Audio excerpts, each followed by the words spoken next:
Buenas tardes a todos. Comenzamos la grabación de la tutoría correspondiente a la segunda parte del tema 7.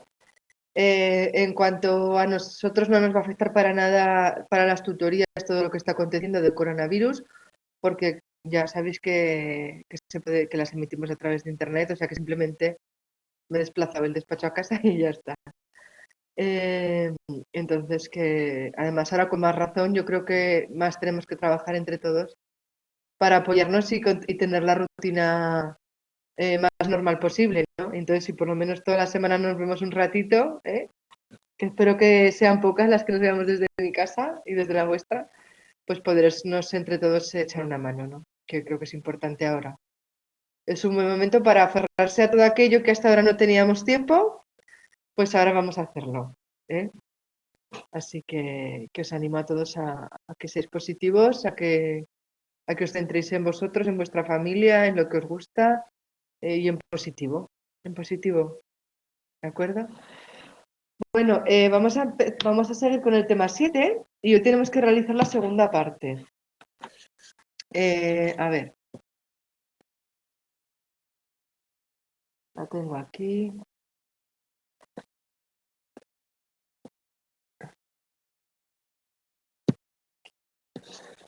Vale, para allá. ¿Se escucha bien, verdad, Montserrat?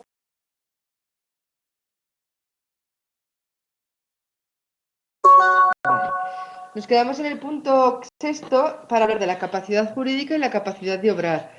El tema no me lo he podido imprimir, lo voy a ver a la vez que vosotros. Bueno, lo hice yo, pero es que decir que siempre me imprimo un formato en papel y hoy con los cambios y todo no he podido porque me he comprado una impresora, me tuve que comprar una impresora al estar en casa, que no tenía, y porque se me rompió y llevo 2 días, un día para intentar configurarla. Se congela. Vale, si se escucha la imagen tampoco me importa. Lo importante es que me escuchéis y que os descarguéis el temario, ¿vale? Sí que va un poco más lenta la conexión porque esta es la de mi casa. No es como la de la UNED. Bueno, vamos a hablar de la capacidad jurídica y la capacidad de obrar. La capacidad jurídica, ¿cómo se manifiesta? Pues a través de dos capacidades. Por un lado tenemos la capacidad jurídica propiamente dicha, que es la titularidad, es decir, cómo se nos concede los derechos que tenemos, y la capacidad de obrar es cómo ejercitamos esos derechos que tenemos reconocidos, ¿vale? Por tanto, la capacidad jurídica es el presupuesto, es el presupuesto que faculta para ostentar la condición de sujeto, tanto activo como pasivo, de relaciones jurídicas. Es decir, es la norma que nos reconoce como sujetos de derechos, tanto de una manera activa como de un sujeto pasivo, como vimos el otro día. Y la capacidad de obrar es la que tenemos los sujetos en el papel de sujeto activo o pasivo de actuar jurídicamente, es decir, de poder realizar actos jurídicos válidos. Es decir, por un lado, la capacidad jurídica es la capacidad que se nos reconoce como sujetos y la capacidad de obrar es la capacidad de poner en marcha esa capacidad jurídica que se nos reconoce por ley, ¿vale? Cabe que alguien tenga capacidad jurídica, es decir, pueda ser titular de derechos y deberes y sin embargo no tenga capacidad de obrar. Por ejemplo, un niño puede heredar una empresa porque se le ha muerto un familiar, pero sin embargo no tiene capacidad de obrar para poder gestionar todos la empresa, ¿no? A eso es lo que nos referimos. En principio, cualquier persona física tiene capacidad jurídica con independencia de su edad, de su salud física o psíquica, aun cuando no pudiera obligarse jurídicamente por sí misma, ¿vale? Es decir, si tú tienes derecho para tienes capacidad para ser titular de derechos, independientemente de que luego no puedas ejercitarlos, ¿vale? Porque ya el sistema lo complementa. Ahora lo vamos a ver. En cuanto a la capacidad de obrar de las personas físicas, tenemos que diferenciar dos supuestos, bien explicados en el libro. Cuando una persona es incapaz, se da el supuesto de la incapacidad, y cuando una persona tiene la limitación de la capacidad, ¿vale? Una persona incapaz es cuando, bueno, la incapacidad de obrar mejor. Eso es, sí. Sí, porque ya os dije que el anterior Código Civil, antes de la modificación, sí que exigía que, que el feto estuviera 24 horas totalmente desprendido del seno materno y que tuviera figura humana para tener ciertas capacidades. Sin embargo, ahora con el artículo 30 ya no hay diferencia. En el momento que se nace, se tiene. Y entonces, la incapacidad, ¿cuándo se daría? Es decir, nacemos con esa capacidad, pero las leyes establecen que no nos otorga una capacidad plena. Y ahora lo vamos a explicar. No tenemos capacidad plena hasta que no cumplimos 18 años para obrar, salvo enfermedad física o psíquica que impida gobernarse por sí mismo, ¿vale? Es decir, hasta los 18 años hay determinadas acciones que no puedes llevar a cabo. La compraventa de inmuebles, o gestionar una empresa, necesitas una persona que te complemente esa capacidad. O puede ser también porque tengas una enfermedad física o mental y que te impida gobernarte por sí mismo y sea más allá de los 18 años. Y necesitas que tu capacidad sea complementada por otra persona, ¿vale? O por otra institución que se nombre. Para suplir esta incapacidad, esta falta de capacidad para gestionar tus actos, o los más que tus actos, sí, a lo que tienes derecho, aparece la figura de la representación. Y es una institución jurídica en virtud del cual el representante legal actúa siempre en nombre e interés del incapaz, encargándose del ejercicio de sus derechos y el cumplimiento de sus deberes. El ejemplo más claro lo tenemos los jóvenes hasta que cumplen 18 años. Quien se hace responsable y representa a esos jóvenes, a esos niños, mientras se nos hacen mayores, somos los padres. De eso es lo que se trata, ¿de acuerdo?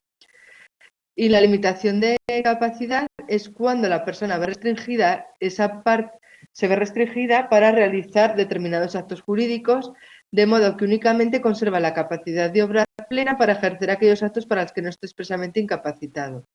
Es decir, una persona que tenga una enfermedad mental que no pueda regirse por sí mismo, se incapacita pues para que no coge y venda todos sus bienes, porque no lo va a hacer con el juicio debido, y entonces se le nombra un representante legal a través de un juez o uno de los hijos o como sea, por ejemplo, que complemente esa capacidad que le falta a la persona. ¿Qué ocurre cuando estamos hablando hasta ahora de personas físicas? ¿Qué ocurre con las personas colectivas? Bueno, pues una persona colectiva es una persona física, pero con la extensión de capacidad mucho más ampliada. Y necesitan siempre para actuar una persona física para manifestar esa voluntad. Siempre tiene que haber un representante de esa persona colectiva. ¿De acuerdo? Y la falta de representación o ausencia, siempre hay un representante que lo gestione. ¿Os acordáis, no? De las fundaciones, asociaciones, corporaciones? Eso es lo que se trata. ¿Se entiende, Montserrat? Es que no me llegan tus mensajes. Vale. Vamos a ver el hecho jurídico, el acto jurídico y la institución jurídica. ¿Qué es un hecho jurídico? Además, esto en el libro nuevo está más explicado y lo han cambiado. Entonces, yo que vosotros también me prestaría más atención, ¿no? Ya que se han molestado el equipo docente en explicaros mucho mejor estos conceptos, pues igual es una pregunta buena para el examen, no sé, lo que vosotros valoréis. Bueno, ¿qué es un hecho jurídico? A ver, no todos los hechos que acontecen en la vida de una persona son hechos jurídicos y no todo hecho jurídico da por sí lugar a una relación jurídica. Por ejemplo, un hecho sin relevancia jurídica puede ser una tormenta que se dé, ¿no? Una tormenta que se dé muy fuerte sobre un monte, no pasa nada, es un hecho natural. Pero si esa tormenta, un rayo cae sobre una casa, estropea la casa y para el dueño de esa casa se produce una pérdida patrimonial, ese hecho ya tiene una consecuencia jurídica y ya tiene una relevancia jurídica y sí que ya nos interesa valorar jurídicamente, ¿de acuerdo? Por tanto, es un hecho jurídico que coloca al propietario de la casa en una situación jurídica particular, antes de caer el rayo, porque antes de caer el rayo él estaba en su casa y no había ninguna situación. Y si llueve y no pasa nada, pues no pasa nada. Pero ya cuando hay un rayo que le estropea la casa, ya aparecen relaciones jurídicas. Si esa casa el propietario la tenía en alquiler, era el arrendatario que lo tenía otra persona, pues podrá reclamar al arrendador para arreglar esa casa. Si es el propietario, él también podrá reclamar al seguro de la casa que le ayude a la gestión de esa ruptura que se le ha producido por el rayo en la casa, ¿no? Y entran en juego ya otros factores dentro de esa relación jurídica. Y aquí lo que os decía del seguro. Si la casa se encuentra asegurada contra catástrofes naturales, originará una responsabilidad patrimonial de la compañía aseguradora para con el propietario. Es lo que se trata. O sea, es decir, hay un hecho, que es un hecho es algo que acontece, que no hay una acción detrás, sino simplemente es porque se da, no hay una acción humana detrás, pero puede producir consecuencias. Dos tipos de hechos, los naturales que nos acabamos de explicar y los humanos. Cuando hablamos de acto, que esto para que lo diferenciemos, que es importante, para diferenciar los hechos de los actos humanos, atendemos a la voluntariedad. Un acto humano, a diferencia de un hecho humano, lo que los diferencia unos de otros es la voluntariedad, porque un acto jurídico es voluntario, es un acto voluntario en el que se da una intención de realizarlo bajo un pleno discernimiento y libertad por parte de la persona física o colectiva, que lo realiza con el fin de producir efectos jurídicos. Aquí lo más importante es el factor de voluntariedad. Entonces yo esto me lo marcaría bien grande y lo tendría en cuenta por si me lo preguntan en una pregunta antes. Y por tanto, el sujeto tiene que haber una intención, pleno discernimiento y libertad para poder hacer el acto. Yo también esto me lo marcaba. Si no hay voluntad no es un acto, sino un hecho jurídico, lo que ya os decía. No todo hecho social es un acto jurídico, pero sí todo acto jurídico es un hecho social.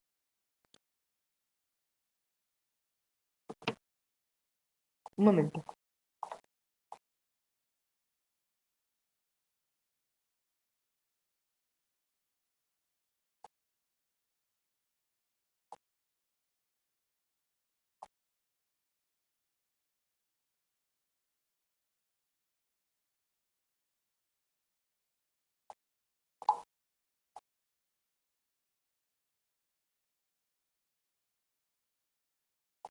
Perdonad, que estoy gestionando también cosas del trabajo. Bueno, ¿qué tipos de actos nos encontramos? Nos podemos encontrar actos de tipo lícito y actos ilícitos.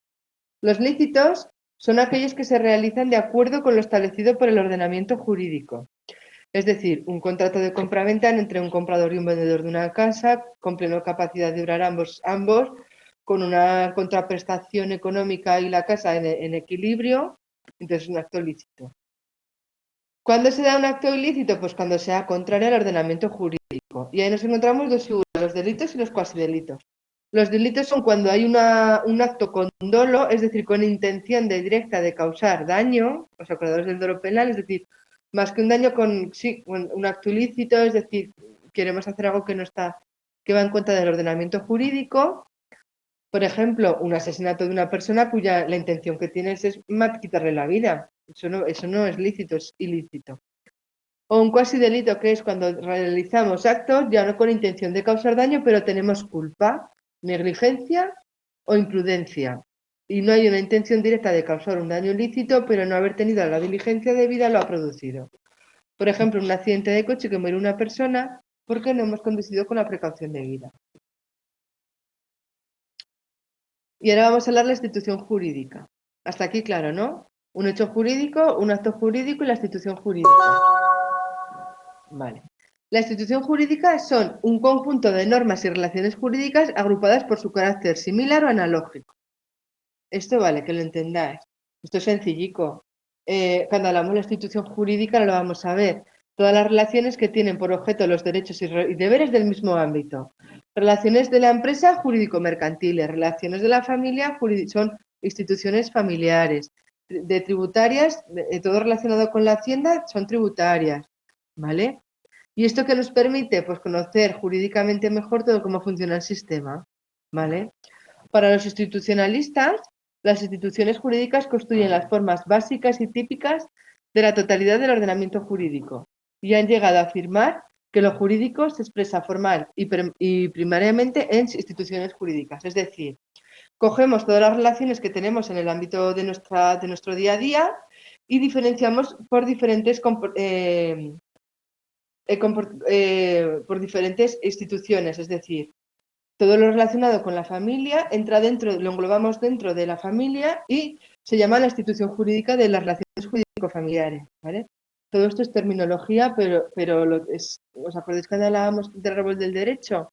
Que el derecho tenía un tronco común y luego conforme iba regulando diferentes situaciones sociales se iban creando ramas diferentes, ya hablamos de derecho penal, derecho civil, derecho mercantil, pues esto es una institución jurídica, ¿vale? Para que nos entendamos.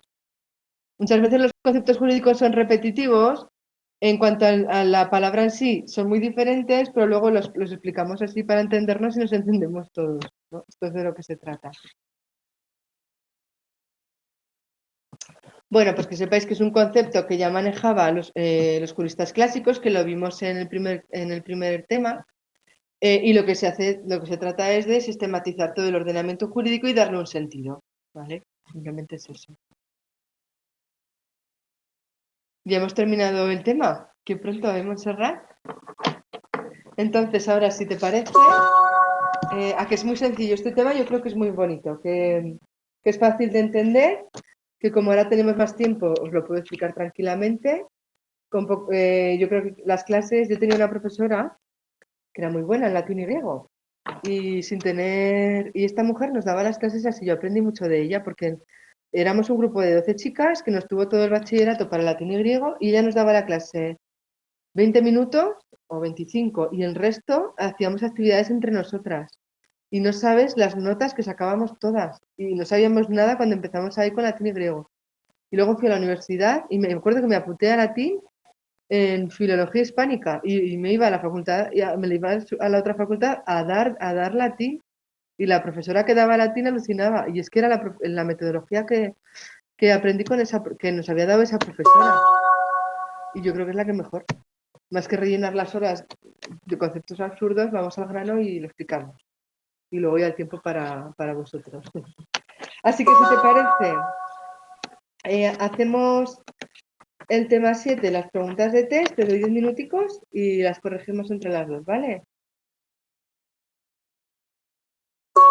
Venga, perfecto. Pues me dices ahora, cuando lo tengas.